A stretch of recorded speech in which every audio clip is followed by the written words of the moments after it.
Order.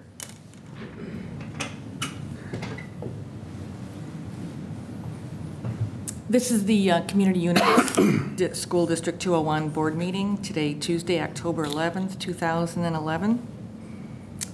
Roll call, please, Mrs. McMahon. Mr. Armstrong? Here. Ms. Caparelli? Here. Mr. Charleston? Here. Mrs. Charlton? Here. Mrs. Hancock? Here. Mr. Price? Here. Mrs. Thomas? Here. We can all stand for the Pledge of Allegiance, please. The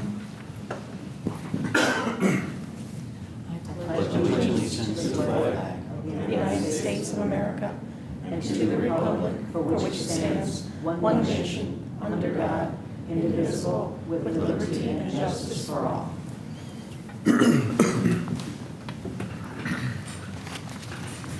Okay, the first item on the agenda, are there any public comments? If you could step up and state your name, please. Okay.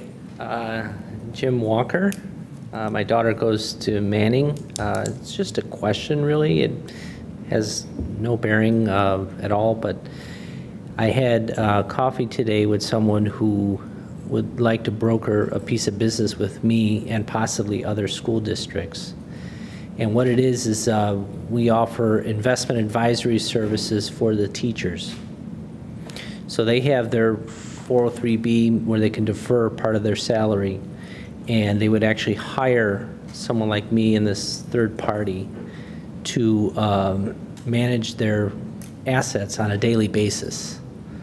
And what we provide in return for that, there's a fee, is what we call alpha, which is, you know,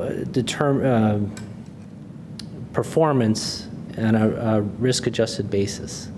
In other words, trying to beat the market. So I'm fairly ignorant as to what options there are with the school district, and this firm is very close with Fidelity, and I didn't know if you guys use Fidelity or TIAA-CREF or VALIC. I just wanted to get a little education, that's all. Thank you. Thank you. And Jim, what I recommend, Kim Anderson is our business manager. Very good. That, you know, if you contact Kim, she'll be able to answer those questions for you. Okay, any other comments? Okay, then the first item on the agenda is the consent agenda. We've had a request to take one item out, the leave request. And in terms of the second item on there, the adoption of board agreement and expectations, I just wanted to state a couple of things. A few weeks ago, the board and our superintendent, Mr. Carey, met with our representative from the IASB, which is the Illinois Association of School Boards, and conducted a self-evaluation. During this meeting, we discussed a number of things. One of those was that this would be a step in the process of creating new board leadership. It was also to consider and clarify board superintendent roles and responsibilities, discuss the working relationship and expectations for the team. We also discussed considerations of the 6 foundational principles of effective governance and the board superintendent roles and responsibilities. And during this meeting, we were all working toward a culture of excellence and creating board agreements in support of the board's work, including board and superintendent communication expectations. And that is what we all have in front of us, and it has been suggested that we all include these in our policy. So it's part of the consent agenda today. So other than temporarily removing the leave request, are there any comments? And we'll come back to that after closed. Just a question. Obviously, part of the recommendation for the adoption of the board agreement in the cover letter was a follow-up meeting. When do we kind of think about doing that? You know, it was actually that's part of what I read, as anyone here knows, is the letter from Barbara Tony. So we do have to talk about a follow-up, and I think we talked about doing that in January, February, Kevin, something like that. Yeah. Yeah. 6 months is what I thought we had said something. 6 to Yeah, 12 6 months, yeah. 6 to 12 months. And then the second piece is that one of the things that we are going to start talking about, and we're going to get to that next, is the superintendent evaluation. Yep. So, okay. So, the chair will entertain a motion to approve the adoption of the board agreements and the board superintendent communication expectations established at the September 6, 2011 special meeting of the Board of Education as presented, as well as under the consent agenda, the personnel recommendation regarding resignation of staff. So moved. Second. All in favor? Aye. Aye. Aye. We need a roll. All, okay, go ahead. Roll call, please. Mr. Armstrong? Yes. Ms. Caparelli? Yes. Mr. Charleston? Yes. Mrs. Charlton? Yes. Mrs. Hancock? Yes. Mr. Price? Yes. Mrs. Thomas? Yes. Okay, the next item on the agenda is attendance guidelines. Included in your board book are several documents that the administrative team put together, and kind of the genesis of this. Occasionally we have students which can be classified as chronic truants, and because of recent legislation that has changed how it's defined. In the past it's been 10% of the school year, which would be 18 days, and now it's been reduced to 9 days. So 9 unexcused absences is considered a chronic truant. And then also the DuPage ROE has put together a truancy team as well to assist school districts. But part of enlisting their support, you have to have some different steps in place as a school district. And so what you have in front of you reflects the steps that we have put together as an administrative team, and then also a member of the truancy team from the ROE happened to be in the district, and the documents and information was shared with them as well. And we received a very positive response, and more or less this is what they're looking for from school districts. And so what we have, and the other thing as well is in discussions among the building principals, we want to make sure that we are consistently looking at attendance and how we define excused versus unexcused. And so we put together a reference sheet that kind of lays out what is termed an excused absence, and then also what would be considered an unexcused absence. We also have an intervention reference sheet, and this follows response to intervention, RTI, so that at various stages, as students start to accumulate either unexcused absences or unexcused tardies, there's different interventions that vary either from just a letter being sent home to parent conferences, home visits, and actually putting together an action plan for students to focus on along with their families. And so we have an attendance improvement plan that is filled out, and data is tracked and collected as we move through the process. And then finally, we also have a pamphlet that we put together that, you know, the importance of attendance and attendance matters, that's shared with families as well. So after tonight's discussion, if, you know, the board consensus, they agree with what's been put together, then we would then begin sharing the information with our families to bring them up to speed on the process. And then we are also, we'll be drafting some form letters that will be going home with families at various steps as we move through the process. Will these will be the kind of things, at least the initial part, that will be in like the books every year? Right. From here on forward? Okay, great, thank you. I'm only a little bit surprised that, like, family vacation is considered an unexcused absence. But if it's within the 7-day, you know, parental consent kind of thing, why it wouldn't fall within the 7-day parental consent? You know, the reality is that vacation, when students miss school days, you know, we value that instruction, and so. No, I mean, I whether or not get that, They're but- missing that as well. Yeah, but if it's within the 7 days, right? I mean, effectively, if a family wanted to take 2 of those days and, you know, do leave a little early, because airplane fares are substantially more expensive on Thursday and Friday than they are on Wednesday. It just seems odd to me that that would be, you know, why, like the unexcused, doesn't say, I'm going to say something bad about my machine. Why the unexcused doesn't say family vacations of over X? We could make that change. You know, we can bring it back to the administrative team and look at that.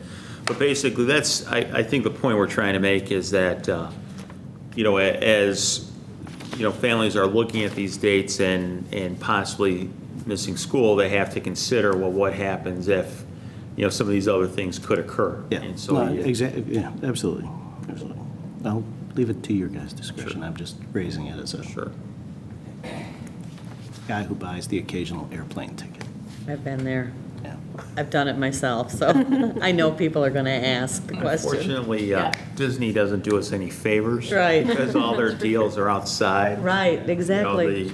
the scheduled breaks for schools by design. So, yeah. So let's just follow up with that, since, you know, many of us have done that. So let's say a family has a vacation and it's 2 days, so then that's going to be called an unexcused absence. So nothing kicks in till over 7 days, is that kind of the thing? Actually, until 3 days. 3 days. 3 days. And then you might get the letter, that type of thing. But in terms of being termed a chronic truancy, the student has up to 9 unexcused absences, which again, you know, and that's not including any illness, you know, so 9 unexcused absences. So, Okay. you know, and again, it's driven by legislation. That's not the school district setting that limit. No, this all looks good in the brochure that was put together. I think that attendance does matter. So. I just have a quick question, more curiosity than anything, but on the attendance improvement plan, the top it says student actions, and it lists all the typical things you would expect a student to have to agree to. One of them is join a club or activity at school or in the community. I'm just wondering what that has to do with an attendance improvement plan. Like, I don't understand why that's part of you don't show up or you're late. Because typically, students who many times are termed a chronic truant, they're not connected to school, and for a variety of different reasons. And if you can motivate the student to join a club or activity, then it helps them find that connection. And typically, the reason why you join a club or activity is because of similar interest, and that then can be a starting point of, again, finding other students that they can connect with, and you know, hopefully that encourages them to attend, and school becomes a more enjoyable place to be for them. Okay, thank you. Just curious. It seemed like the odd man out there, so. I have something to, out of curiosity. Because of like orthodontist appointments, sometimes interfere like an hour or so of school. So kind of, it's an excused whatever. Does that also need a medical? Right, we would ask that the student return with a note from the orthodontist, and then it'd be excused.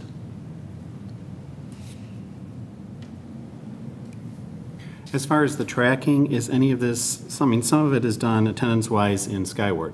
So is some of this, like this form here, is that going to be in Skyward as well? Track that? What we want to be able to do is have the data pulled from Skyward into the form. You know, that's what we're working at with Nancy Battaglia on that piece. So that, and same thing with the letters that we generate, that the data would be pulled from Skyward into the form. But this is really going to kick in if you've got a problem. Correct. Right. So this, yeah.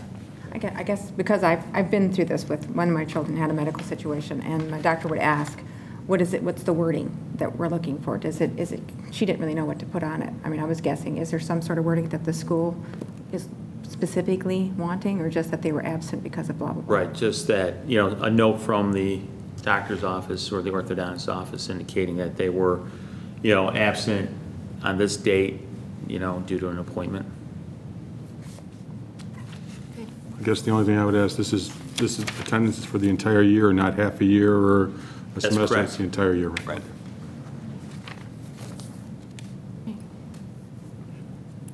I think it looks great. Is that what you're looking? Right, just for that? there's a comfort level, and then we can move forward with it. Sounds. So we're not going to Disney World this year. Unless you Sorry, get, Maddie. unless you get Mickey to write out the thing, you know.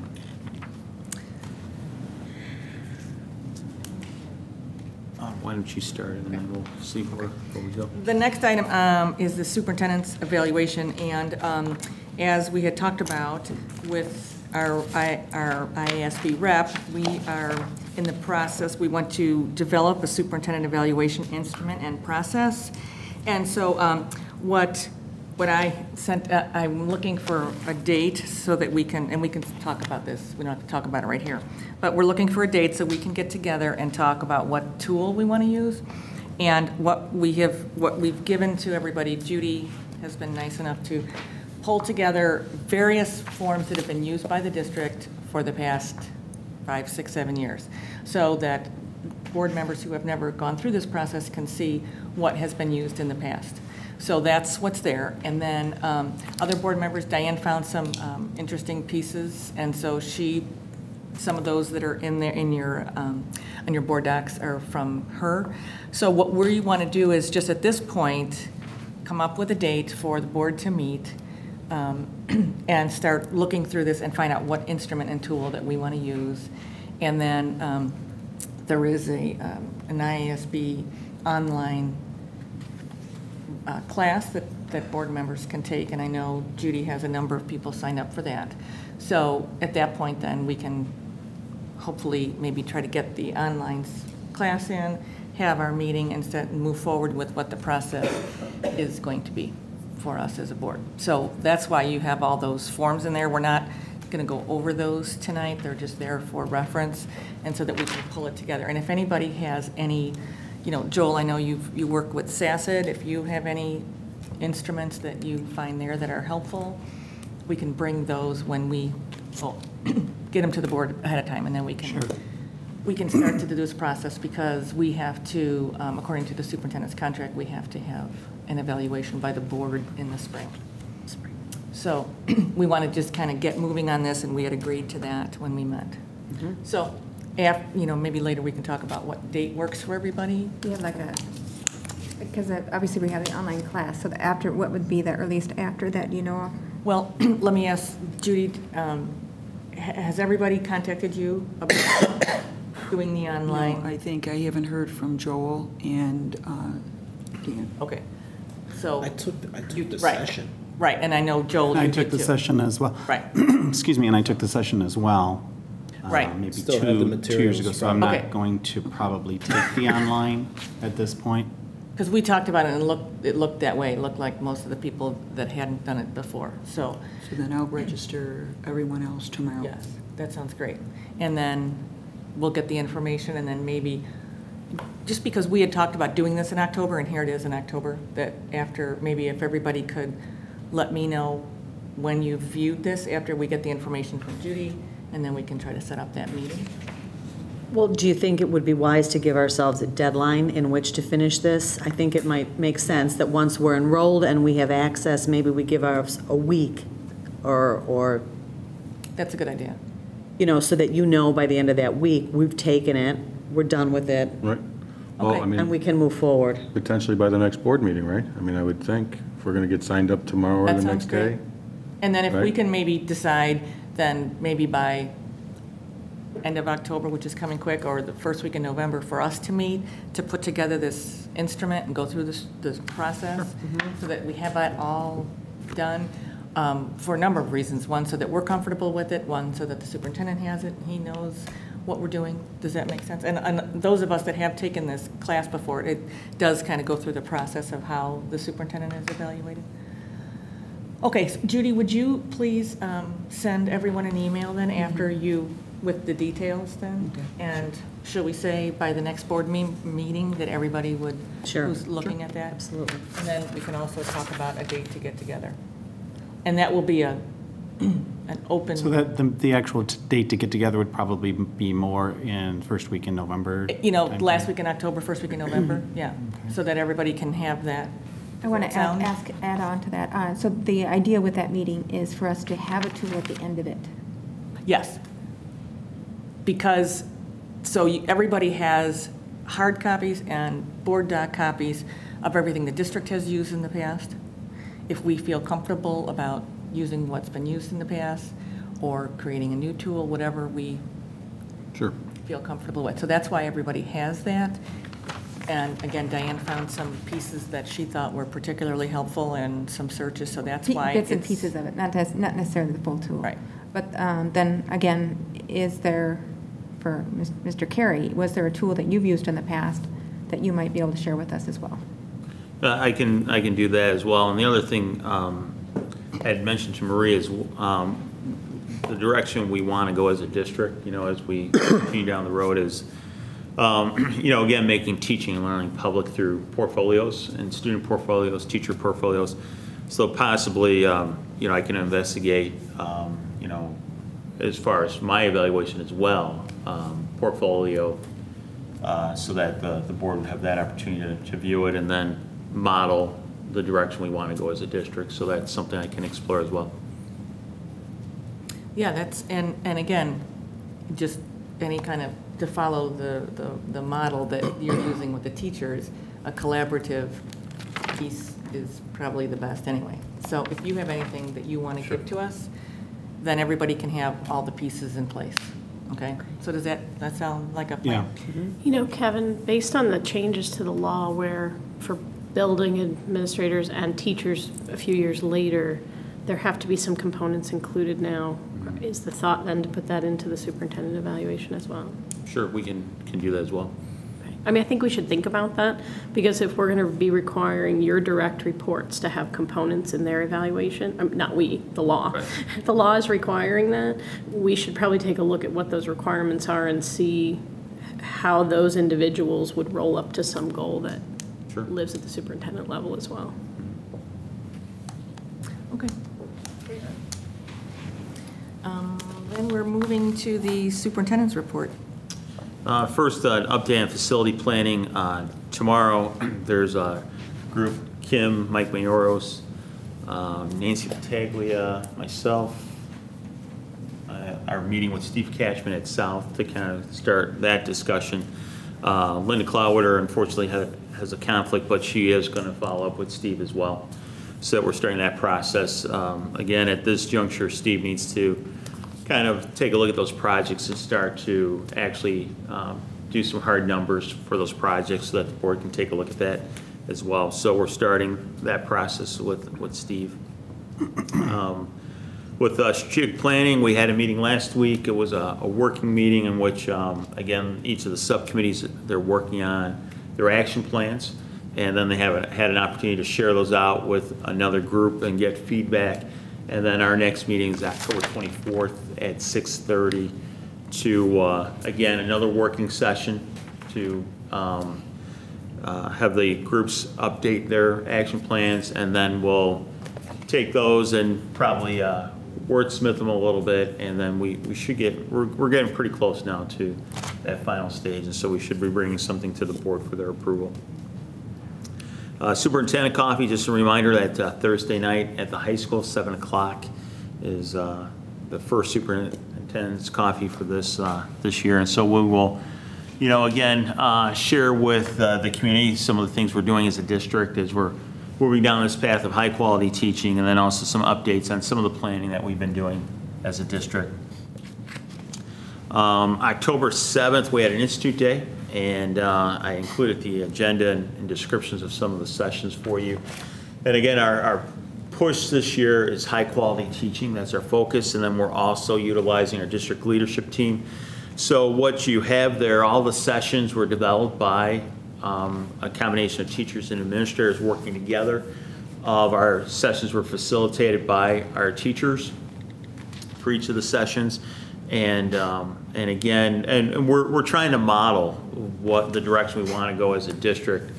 So for instance, there were 6 sessions. Teachers could select 4 of the 6 to attend. And again, providing our students sometimes options as to the different types of assessments that are available to them, or different types of assignments that are available to them. So allowing students to self-select just as we are our staff. And then there were several what we term high quality or differentiated tools or models for our staff. And again, encouraging them now, okay, these have been modeled for you, you participate in them, now we need to see evidence in the classroom as well.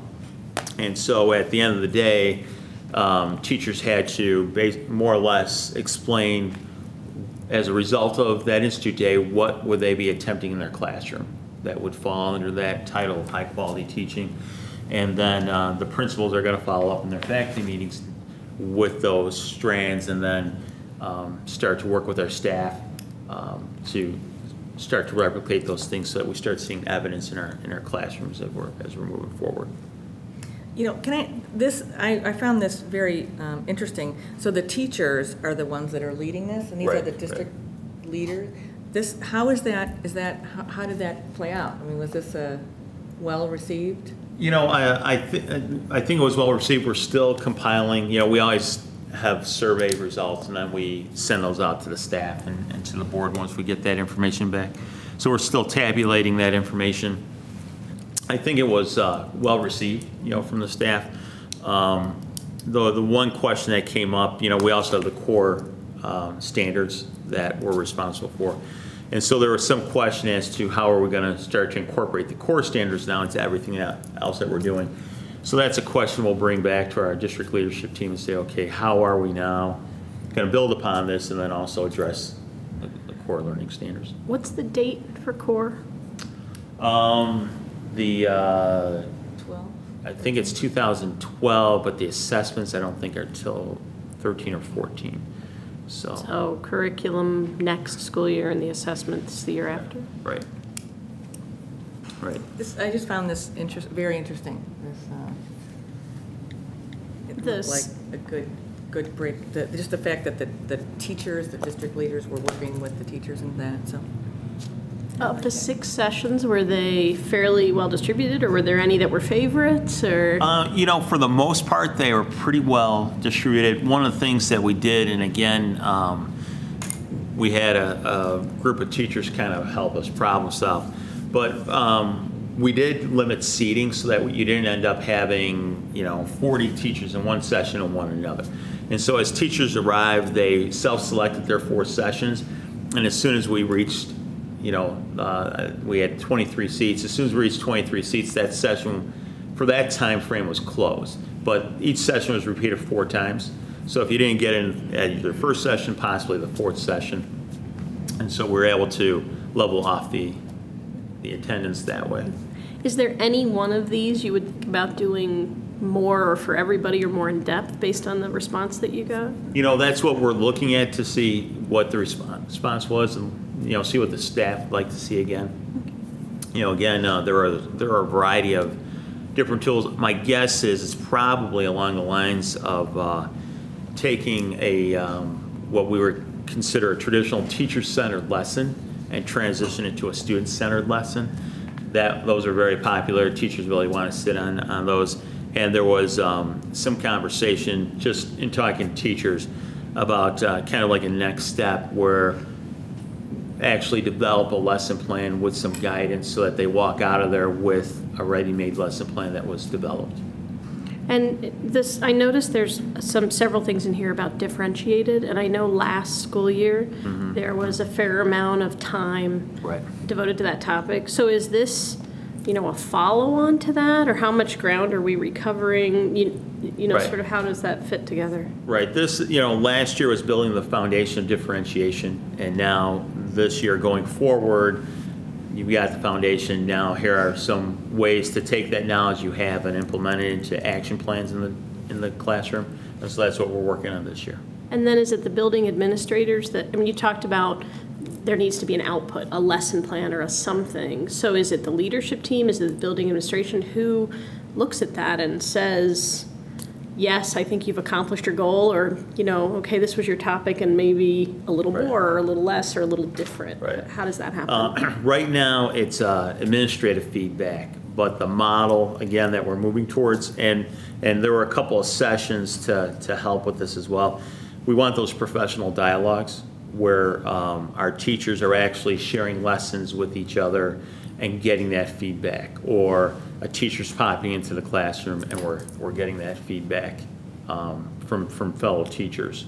And so the 4 things we talked about at the beginning of the Institute Day, we're looking for more evidence of high quality teaching in our classrooms. That's one thing that we're looking for. We're looking for those what I term collegial versus collegial conversations where teachers are, it's just not a pat on the back, hey, nice job, but really there's some, a true critique of what is being done and some recommendations on how to be better. And it's coming from fellow teachers. And then we're looking to develop lesson plan templates that have criteria in there of what high quality lesson plans are. And then also curriculum map templates as well. That's where the core comes in, and then also, again, the high quality piece. And again, the reason why we say templates is, again, to talk about the fact that with differentiation, it's not one size fits all. And so by templates now, depending upon your grade level or discipline, one template may fit what you're doing better. And so that's the direction we're going. Thank you. One of the things that I remember when we went on the Noble tours, they talked about, like, let's say one particular teacher just rocked some math thing or something like that. So then the other teachers would say, hey, how did you do that? Because it seemed like you really had some success in that. Is that kind of this kind of thing here where, the teacher's not just sitting in the classroom, recreating the wheel, where they can actually say, hey, I see that you really had some success, and can you share that with us? Is that kind of where this is, what you're talking about? Right. As we go down the road of professional learning communities, what we want to have happen is our teachers are having those types of conversations, or conversations about, my students are really struggling on A, B, or C. And has anybody been affected with anything with their students? And so they're having those conversations, and they can say, well, I know this worked really well for my students. And then we can go back to the classroom, try those things, and then come back and say, hey, that worked for me, or still struggling, what are some other things? And so that's great. That's the direction we're going. I have one more question, I'm sorry. But you often include for us in information that you send to the board, news articles or different things about progressive types of things that are going on. This week's example was the stuff from the Khan Academy, the sort of a different way of doing things. I'm curious, after getting several of those from you and reading and thinking, oh, this stuff's pretty cool, how does that get out? I mean, that seems to apply a lot at the high school level. I don't know if they really have programs at the lower levels yet in the Khan, but how does that get to the high school then, and how, when does that get discussed about whether that's a reasonable tool, not a reasonable tool? It's a great article, but I'm just, it's just an academic read for me, right? I'm not doing it every day. Depending upon the article, some articles, like the Khan article, that went out to the staff as well, as a district update. Like I do board updates, I do periodic district updates. Other articles lend themselves more to a discussion, and so either principals take those articles into their faculty meetings, and there's a discussion around the article, or on a SIP day. And so the same articles that the board is being exposed to, the staff as well, and there are many times discussions built around those, and then hopefully we get to, okay, next steps if we want to replicate some of these ideas, what do we need to do as a district? And so, for example, with like the flipped instruction, that was part of that article, would that be something you would envision developing like one lesson plan, trying it, evaluating it, see how it works? I mean, clearly you wouldn't want to just implement something, right off the start. Exactly. What you're hoping for is that we can get a teacher and either a unit or a lesson plan, trying it with the students, and then seeing how it works, and then from there, trying to grow that. So is that they have to step up and volunteer, or does someone in the building go and say, hey, teacher, you were a person we thought of that, might be interested in doing this innovative thing? Right, both. First, you have the conversation, and then because, it's unfortunate Steve Carr is at the, soccer regional. I think that's what it was tonight. Yeah. And so he's there, but I'll make sure that Steve's at our next board meeting, because the high school is actually looking at a couple of things right now along these lines of some innovative ways of working with students. And so, and that was a case where some teachers step forward and say, hey, can we try something?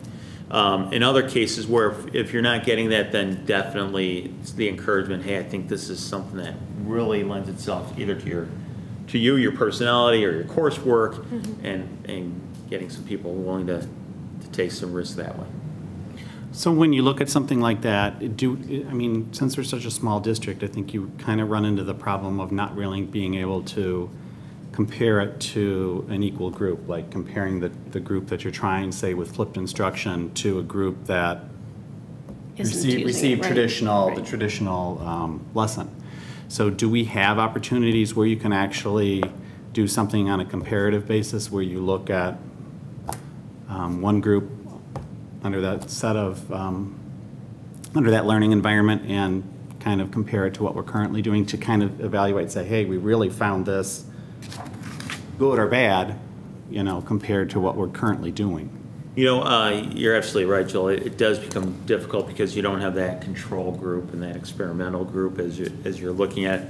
But we would rely on the teacher feedback, how things, compared to the previous time you taught the lesson, what the response was, how the students were able to learn the material, and then also student feedback as well. If it was something that either A, led to frustration or a higher level of engagement and learning. And so it would be more in that context that we'd be able to evaluate it. That seems like it would be one of those things that would fall under this student-centered lesson as opposed to the teacher-centered lesson, so. Good though. And then the final thing I have is I had the opportunity to, over at Miller, they're working with a literacy coaching model in which the reading specialists, the first Wednesday of a month, they go into each of the classes and they model a lesson that's around comprehension, a new comprehension strategy. And then the teacher is there as a participant and learning as well, so that the rest of the month then the teacher is then able to use that same strategy with the students.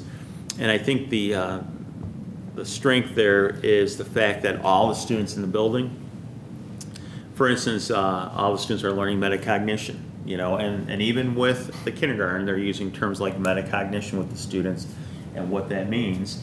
And so the students are learning the same vocabulary, the same strategy, so as they work their way through the school then, as the teachers are using those strategies, the students are already familiar with those strategies. And I know Kristen Kretzel at Manning is interested in seeing it as well, and then possibly, and also bring a reading specialist as well, and then possibly Manning replicating as well. So it was, I was glad I was able to view that, and I think it's an excellent strategy. And so a way to use those resources, those reading specialists, in a way that it has truly an impact on all the students within the building. Okay. Oh, one other thing, thanks. The Westmont Village Address, State of the Village, is October 18th, and I believe it's an 11:30 start. If you are interested in attending, if you could let Judy know so that she can RSVP for the district. And I know I'm planning on attending, and then anybody else who can attend. Okay, are there any board reports? I would just mention that, also on the 18th, they are doing the Volley for a Cure at the high school, so please attend. It's to raise money for a good cause, so. This Saturday, there is a walk for apraxia at 9 o'clock at Ty Warner. It tends to focus on younger students, but there are several parents. There's actually a couple parents from our district who've run this for the past 3 years. So if you're out there, they have a lot of prizes, things like that. There's also a walk for speech, but I don't, from SACID, for hearing. I just don't have the date on me, so. Anything else? I'm just, I'm going to express just a little bit, I'm feeling overwhelmed about what November and December have coming in it. And so, between finalizing short-term facility projects, questions around financing them, a test scores presentation, a PMA presentation, and implications of that, questions about the attendance configuration, strategic plan presentations, South School building decisions, and we have 2 meetings. So I'd like to stay up late, but I'm worried about that.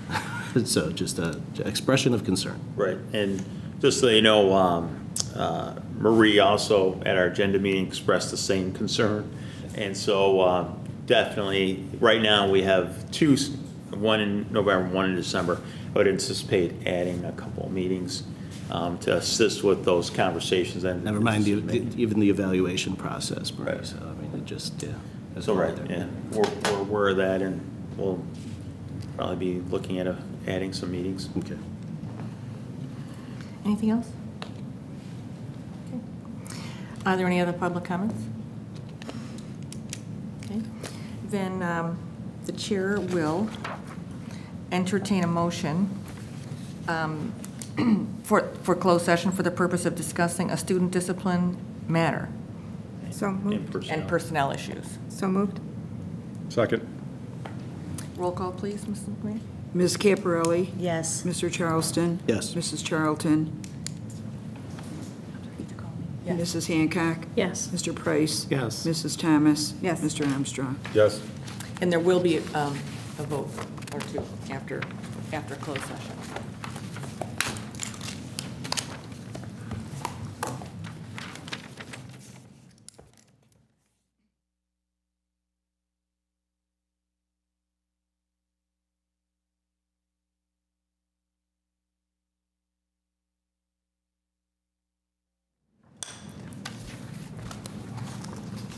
Okay, we're back in regular open session.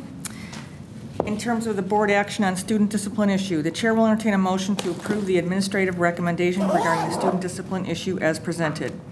So moved. Second.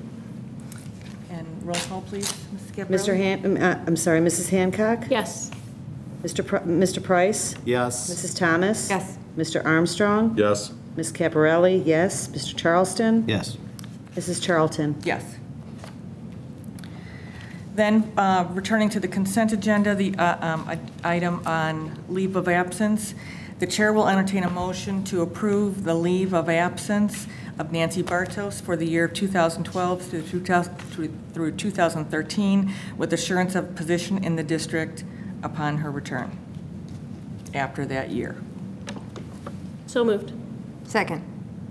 And roll call. Mr. Armstrong? Yes. Ms. Caparelli, yes. Mr. Charleston? Yes. Mrs. Charlton? Yes. Mrs. Hancock? Yes. Mr. Price? Yes. Mrs. Thomas? Yes. And the meeting is adjourned. So moved. Yeah. So moved, aye. Aye. Aye. Aye. Aye. Did we get a second on that? Who did the second? Dan, second. Dan seconded, okay. Dan, All in motion, Dan, favor? second. I'll just leave Meeting it. You adjourned. can run. I'm going to take my pencil.